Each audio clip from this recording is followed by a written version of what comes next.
In this series of videos, we're going to take a look at using ZBrush as a sculpting tool.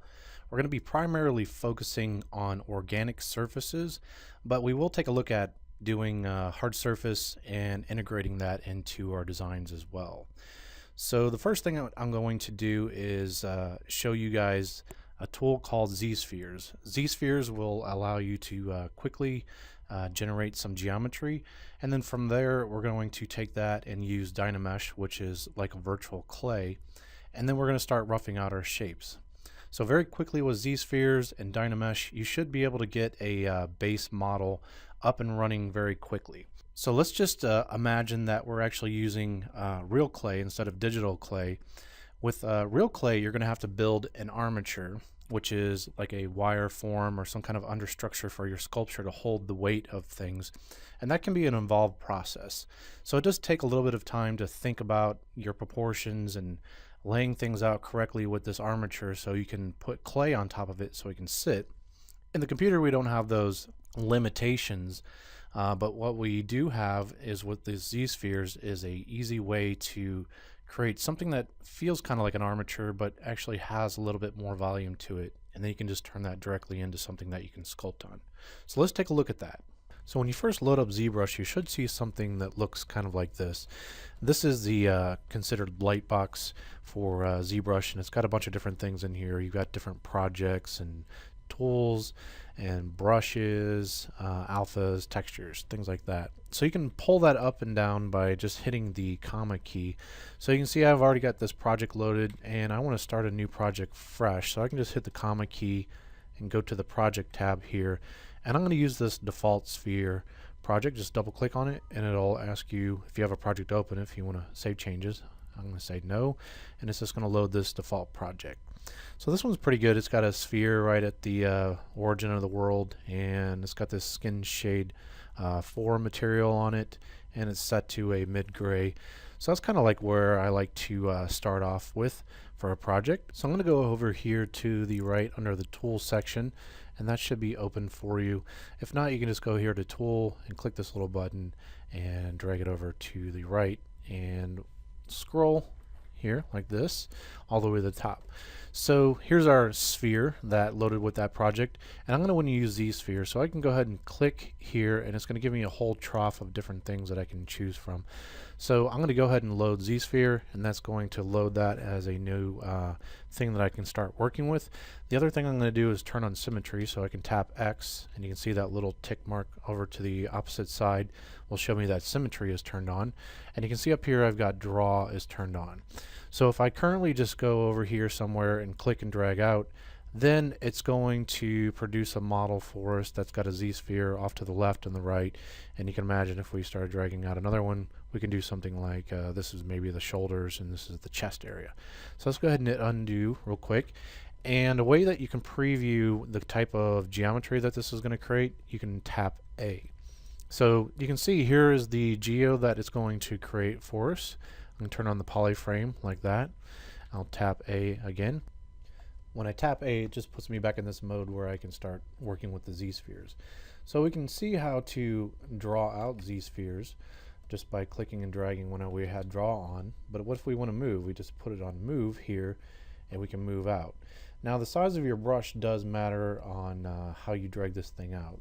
So let me draw another one here and I'll show you kind of what I'm talking about. I'll put it on move, and if my brush size is really large, you can see that I'm actually going to probably start affecting more than what I want.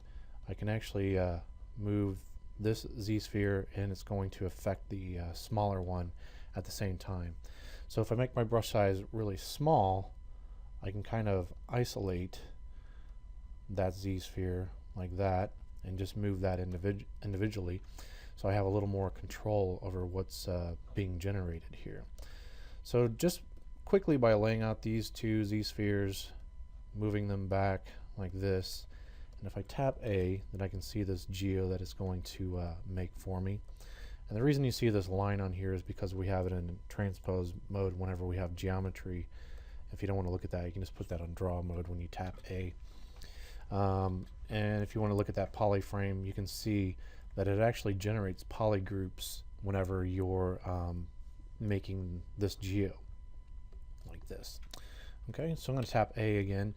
The next thing I'm going to do is going to keep adding down here to the bottom. So I'm going to add something down here like this, tap A, and you can see that we could use this to start making something like a stomach area for what we would consider our character.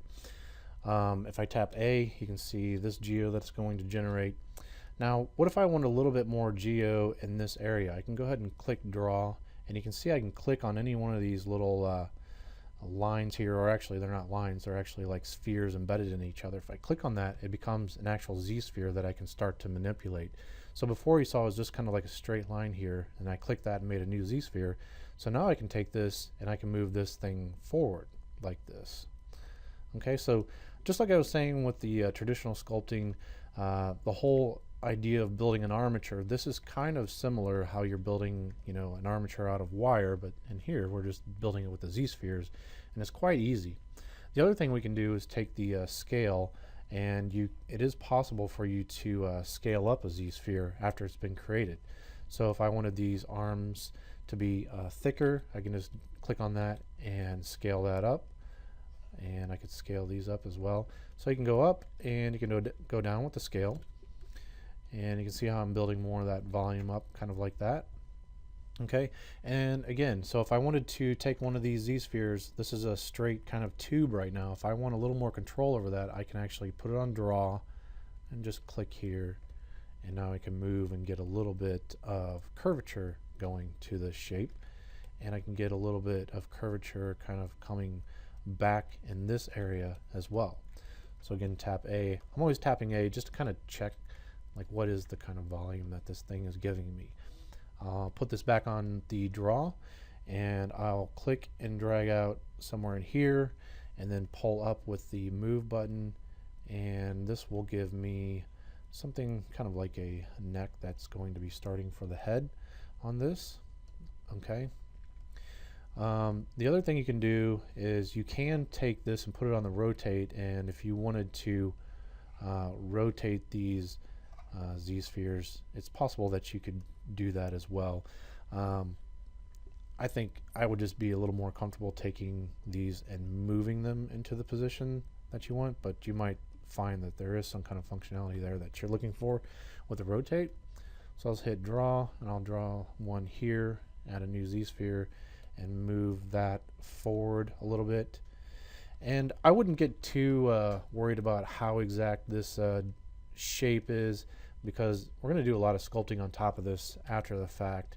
This is just kind of, imagine you're getting that general shape and you want to, you know, lop some clay around it that you're going to get started with. That's kind of that process. So in my character, I wanted the mouth open, so some things that I did, I drew something coming out here like this, and I moved that forward kind of like that. Tap A, and you can see what we've got here. Then I also would need to click one of these with draw, and then make this into something that I can drag out on. So I'm going to drag out here like this and move that out of the way, and tap A, and you can see I've got the start of something that's got, you know, some space in there that would give me enough space to start making something that I can start turning into a mouth or something like that. Okay, I'm going to put this back on draw, and we're tapping A back and forth like this, so we can just preview this. So if I tap A again and I leave it on the geometry mode, let's scroll down towards the bottom of the tool area, and let's see under adaptive skin. When we hit this A, we're actually invoking the hotkey for this preview. So we're turning this preview on and off. And when we have the preview on, you can see that there's a slider called density. So if we drag that all the way to the left, this is the lowest, what you consider the subdivision level for this model. Subdivision level is this. If you look at this geo, the next subdivision level up is going to divide each one of these faces into 4, and it's going to kind of smooth it. So density level number 2, if we turn off the polyframe and turn it back on, you can see how that one face got split into 4 and it got smoothed out. So if we go to density level 3, turn off the polyframe, turn it back on so we see each individual polygon. You can see that one cube got split into 4, and then those got split into 4 again. So every subdivision level is going to do that, and it's going to kind of smooth that out for us. So we just take a look at this, and we can keep pumping up the density slider until I don't necessarily care if I see some of these polygons, so I'm going to say around 3 or 4 is going to be just fine for what we need. And then if I'm happy with this as a shape to at least get started with, then I can go ahead and turn this into some actual geometry. So under the same area for adaptive skin, just go ahead and click Make Adaptive Skin right there. And you can see in this top part of the tool, we've got our ZSphere version of the model that we can tap A and go back and forth to. And then we've got this new model over here called Skin ZSphere 1. And if we click on that, you can see this one's just geometry. So if you tap A, it's not going to do anything because there's no Z-spheres anymore. We've transferred this Z-sphere model into an actual model, and under geometry, this thing has subdivision levels. So we can go under geometry and we can pump that up. And it's basically everything that we saw before, but it just is minus the Z-sphere functionality. It's now geometry that's ready to be sculpted on. So it's got the polygroups on here, and we can pump that up like this. How polygroups are kind of beneficial, we'll probably get into that in more depth later, but if you just hold down Control Shift and click on one of these, you can isolate one of those polygroups really easily.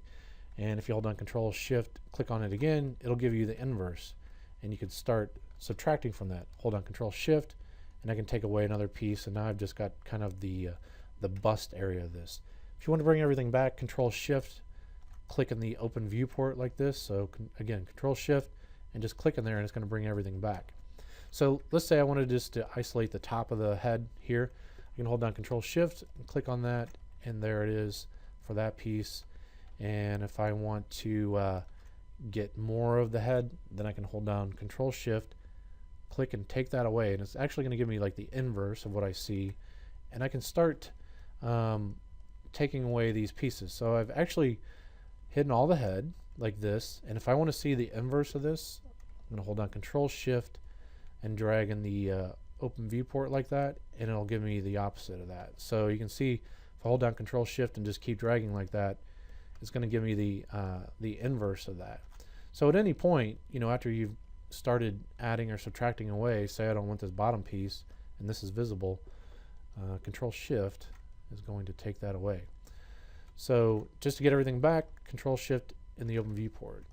So again, we're going to go over those things a little more in depth later on for polygroups, but you do have that functionality there, so you might as well start learning how to take advantage of it.